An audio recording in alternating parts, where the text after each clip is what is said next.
Young people are already reshaping how food is grown, shared, and sustained. The Mizizi Youth Voices podcast series brings you their stories. This is a space where we spotlight young leaders working in sustainability and regenerative spaces.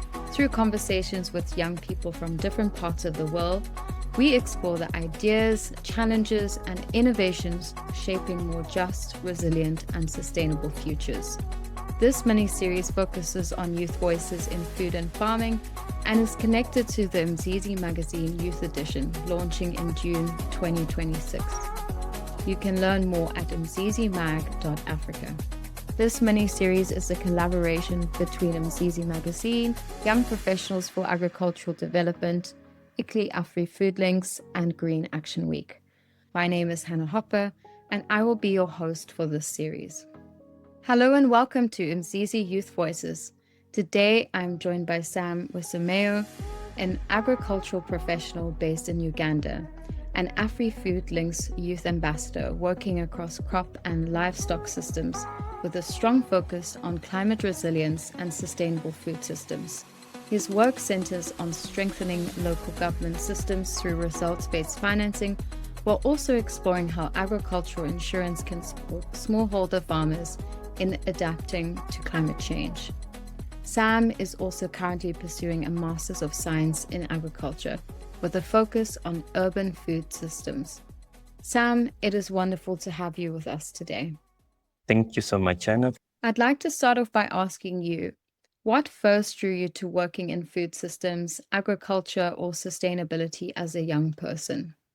For starters, it's a pleasure being on the podcast, but also to say the food systems discussion is a very critical one because each of us interacts with these systems on a daily basis, but often we forget to sit back and reflect on how these systems are actually affecting our health, our day-to-day activities, our environment, and also the economy at large. So it's a key discussion to have.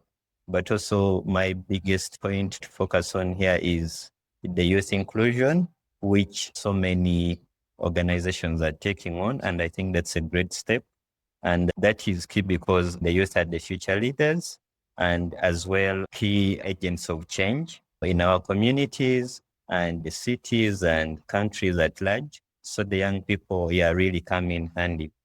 So to get into your question, for me, it's more of a personal experience because growing up, it's been agriculture that I've known because from childhood, it's been farming that we fully depended on for school fees, for medical care, for, livelihood within the home, that food that you could, consume in the home.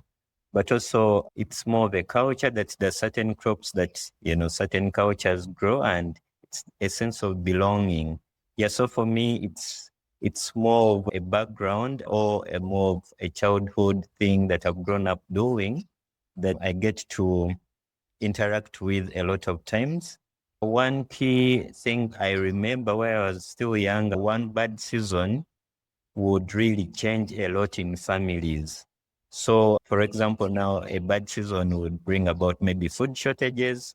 And then because there is scarcity, food prices go up. So we'll hear a lot of cases of, hunger within the community, but also even in our own household that days or times when we would get to have lesser meals because ideally you could have like maybe breakfast, lunch, and supper.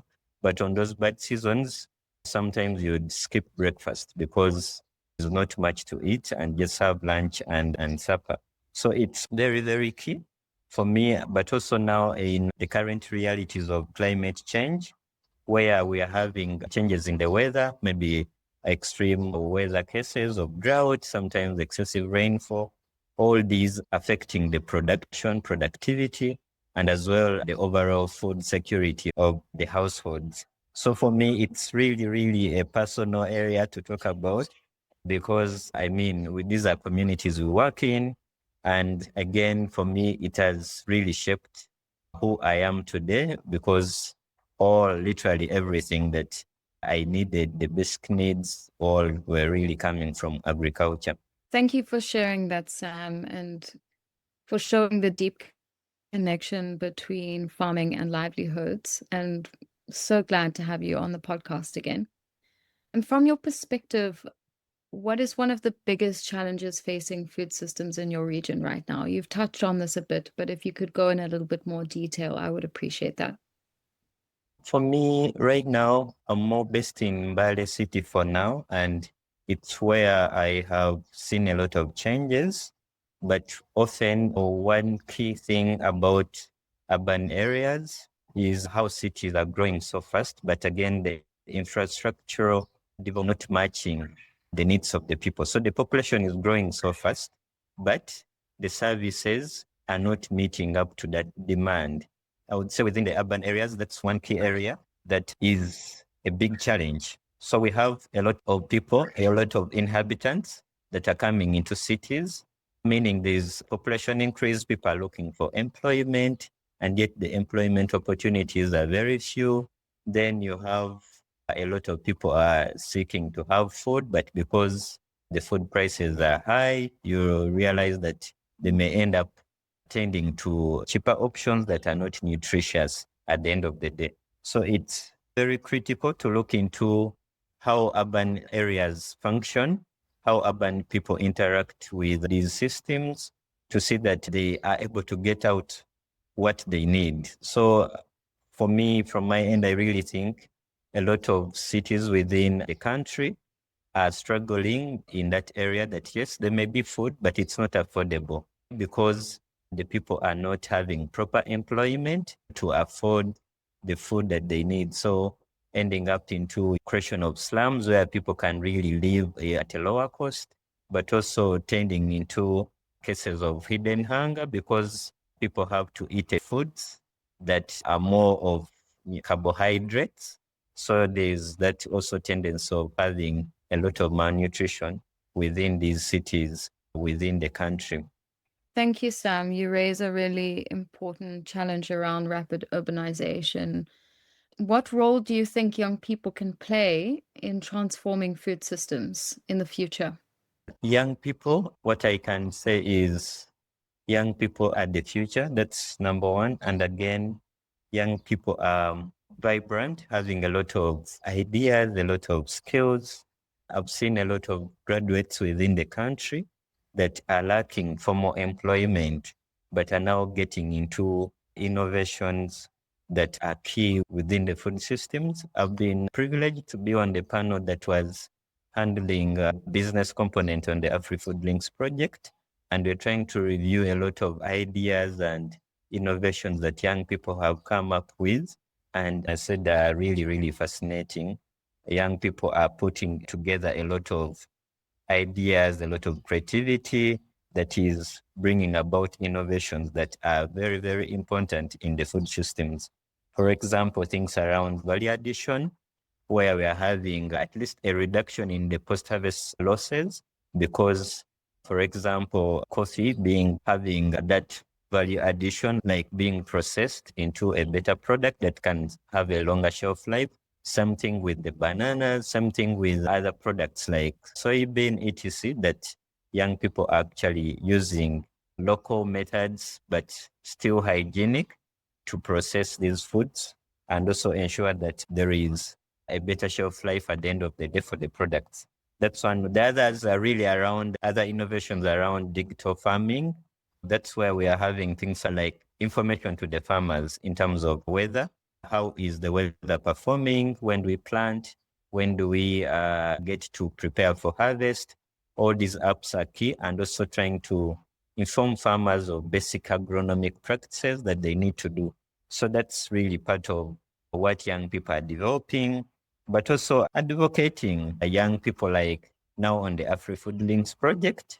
I think it has given us a platform where we can voice our ideas, voice our challenges to local authorities, the city governments, etc., to see that we have a position, we have a slot to really share about the things that we are passionate about, things that we can change within our food environment. Yeah, so for me, I really think the youth have this so much potential to change the food environments, to change how things are done, to offer creative solutions to challenges within the food systems in terms of labor, in terms of knowledge, and also skills that can really push our food environments to be better and also as inclusive for all the urban dwellers. Yeah.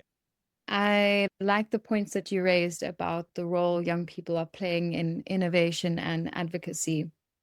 What gives you hope when you think about the future of food and farming? Recently, I think maybe partly because of the reading and the research I'm trying to work on, I've got across a lot of researches, a lot of discussions around food systems. And what has really gotten to my thinking has been around how people now are recognizing food systems as a very, very key part of urbanization, even within the rural settings. People are now appreciating that, yes, food systems are actually very important. And also given that it is a source of livelihood for a lot of people, not forgetting its impact on health, its impact on economic development, but also not forgetting the effects of climate change that keep coming on that affect the food system.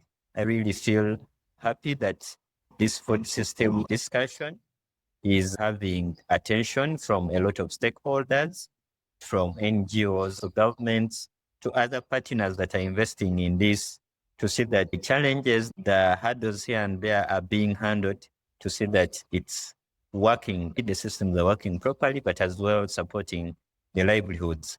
Also, the other key point to note is the involvement of young people that has so much grown over time.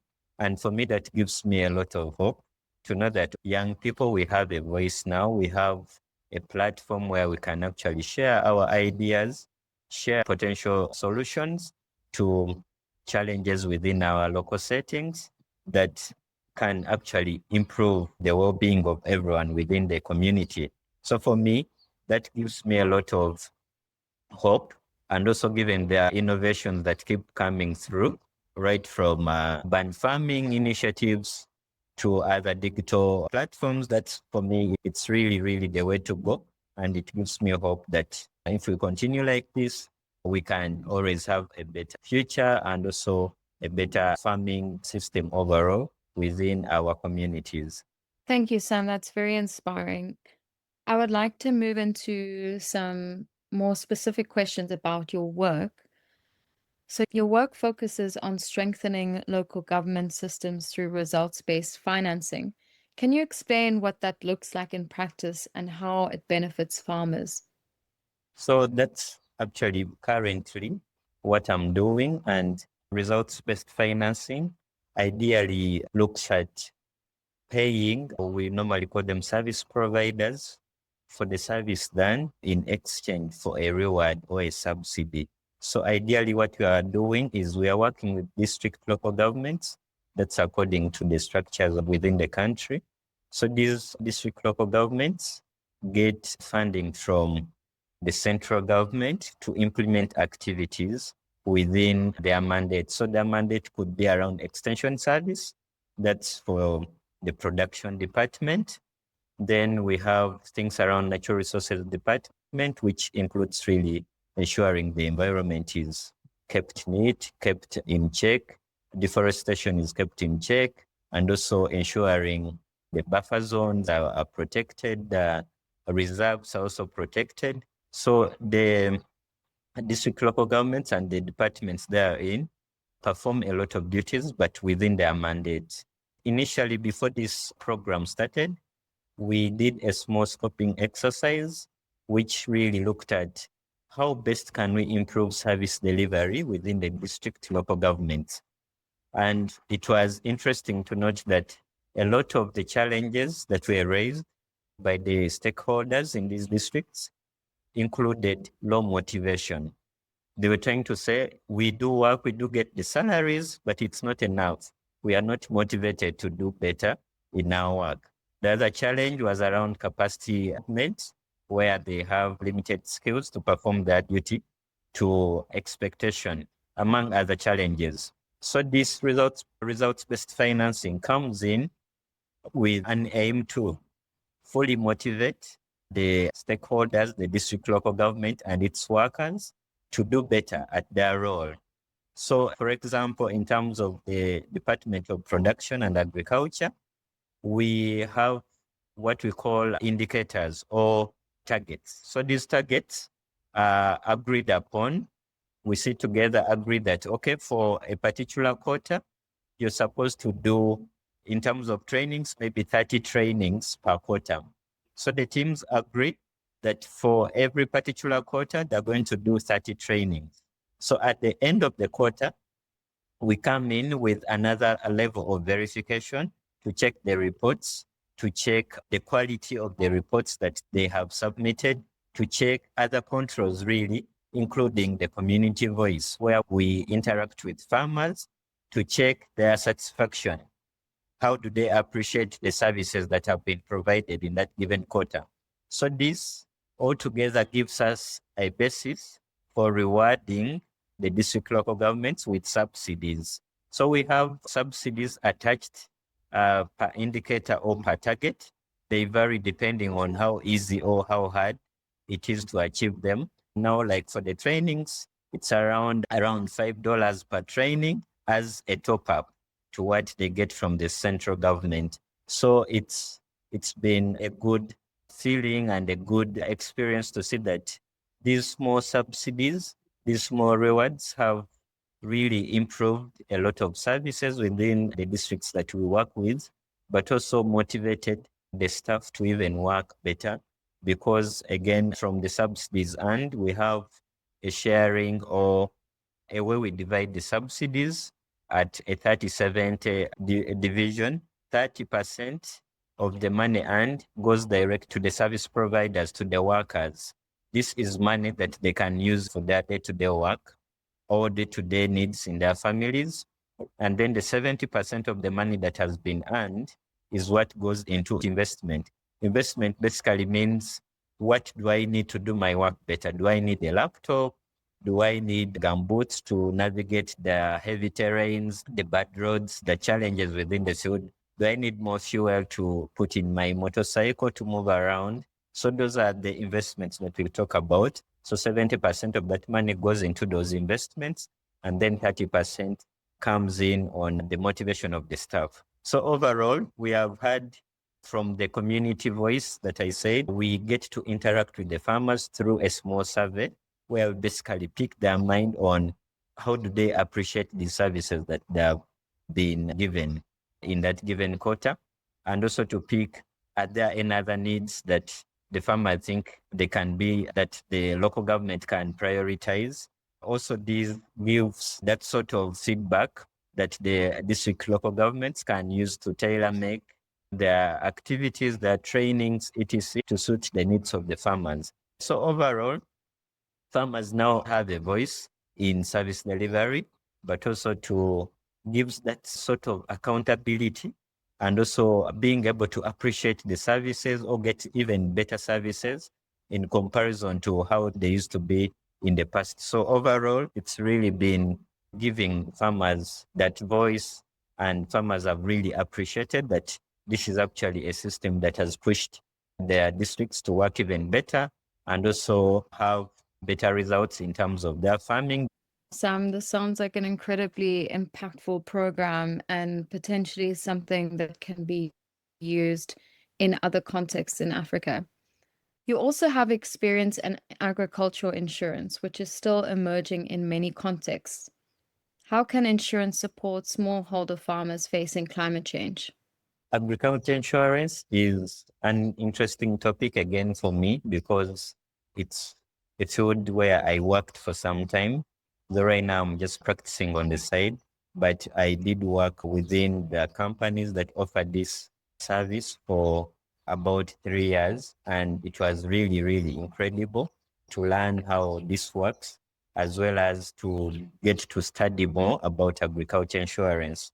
Now, for example, in the Ugandan context, insurance in general is just around 1% penetration across the whole country. And that's a very, very low percentage because the country is almost 46 million people, according to the recent population census that was done last year. So the population is quite big, but the utilization of insurance has been very, very low. And one of the key areas is really around awareness. People don't know about the service, they don't know how it works, and how they get to utilize it to enable them survive in case of disasters. In my understanding of agriculture insurance, it's basically enabling farmers to have a peace of mind. Peace of mind in the sense that we plant, the rains may come. Normally, farmers plant, but we don't know what will happen tomorrow. We don't have this advanced technology that can tell us weather forecast for maybe a month. So over time, we are relying on rain-fed agriculture.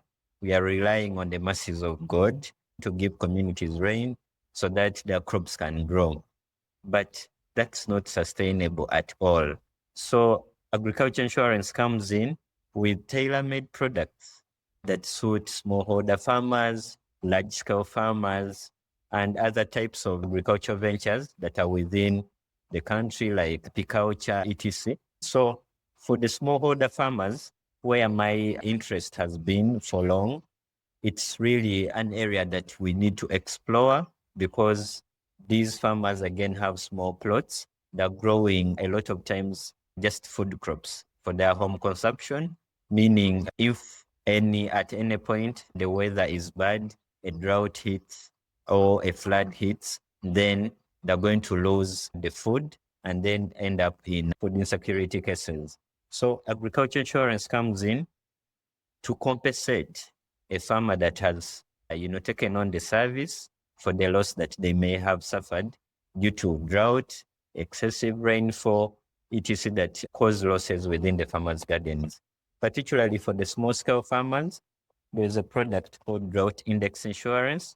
Drought index insurance uses indices that really peak evapotranspiration.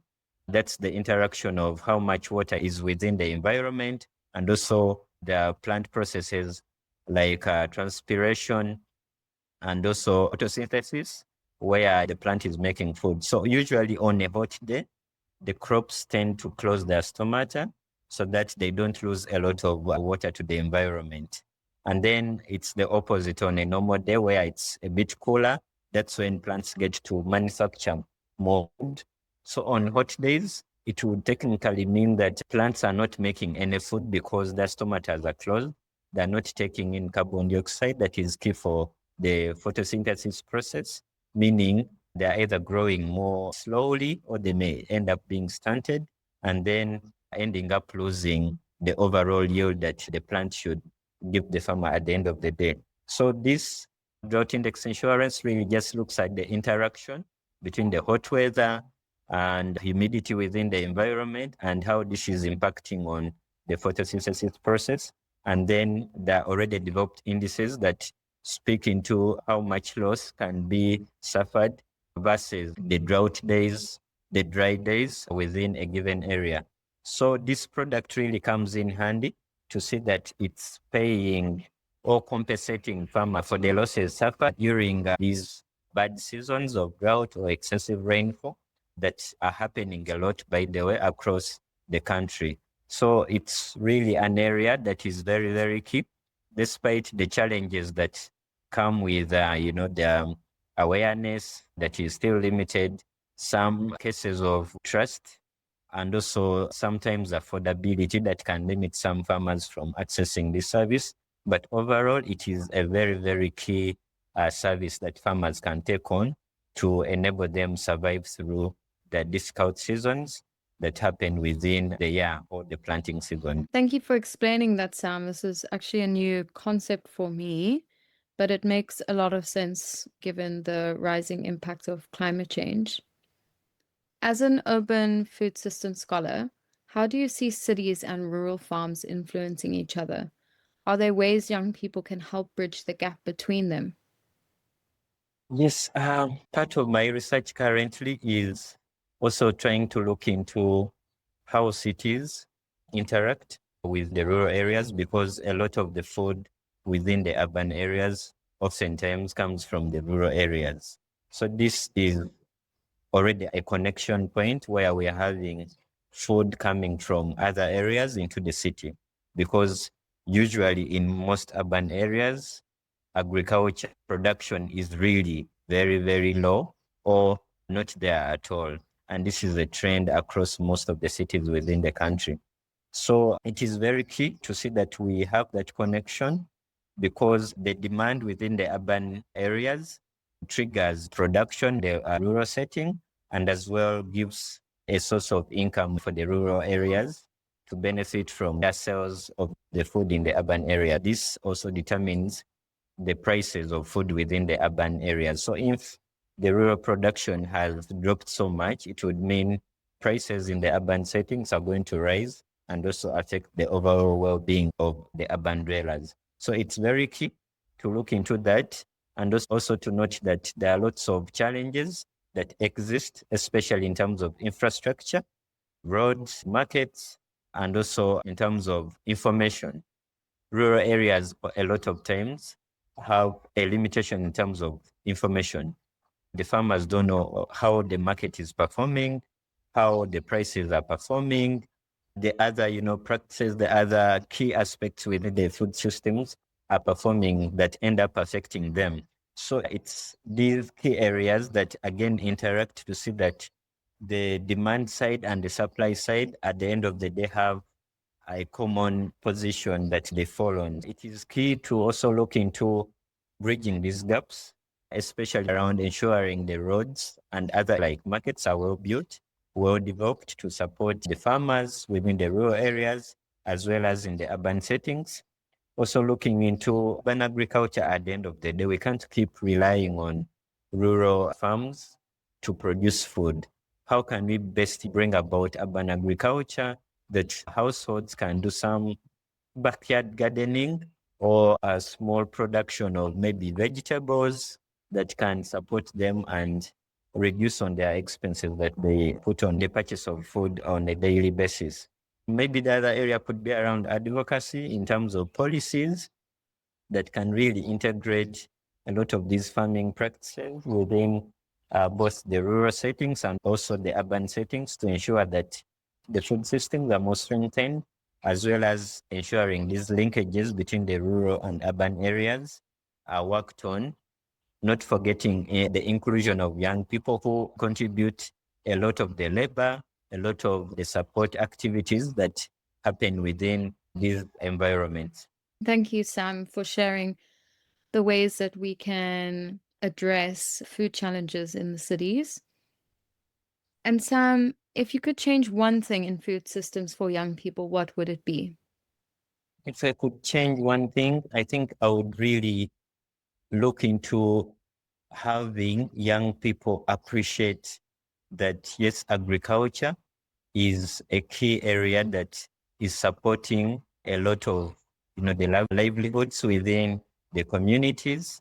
But one thing that I've really gotten to notice within the country is the young people look at agriculture in general as an activity that is not suitable for them, as a dirty job, because you're going to interact with soil, you're going to interact with animals that in a way may seem dirty in quotes here to them. So it's an area that I really think if we really took on these young people, showed them the way, showed them the benefits that come out of agriculture, showed them how best we can even have improved farming practices that may not necessarily involve a lot of manual labor, as to really entice them into buying this idea that, okay, as a young person, I may not really have to look for formal employment. I don't have to spend years looking for jobs. My first job could be agriculture. How can I utilize these small spaces that I have to do some kind of agriculture, add value to it, give it meaning, and then be able to earn a living out of it? So for me, that's really an area that I really, really think I could change to see that young people are more involved within the food systems, but also appreciating that these are key for our day-to-day livelihoods and also the well-being of our communities at large. Such an important point around changing the perception of food and farming for our younger generation. Sam, thank you so much for sharing your experiences and insights with us. It's so powerful to hear how you're working at the intersection of local governance, finance, and agriculture to strengthen food systems while supporting small-scale farmers to navigate climate risks. Your work highlights the importance of practical solutions like results-based financing and agricultural insurance, as well as the role of young professionals in bridging the rural and urban food systems to build more resilient and connected futures. And thank you to everyone listening. We hope this conversation has given you fresh ideas, new perspectives, and a reminder of the powerful role young people are playing in shaping the future of food. You can find more youth voices and stories at mzizimag.africa, including the Mizizi Youth Edition launching in June 2026. This has been Mizizi Youth Voices. My name is Hannah Hopper and I have been your host. Thank you for listening, and we look forward to bringing you more youth voices from across the world.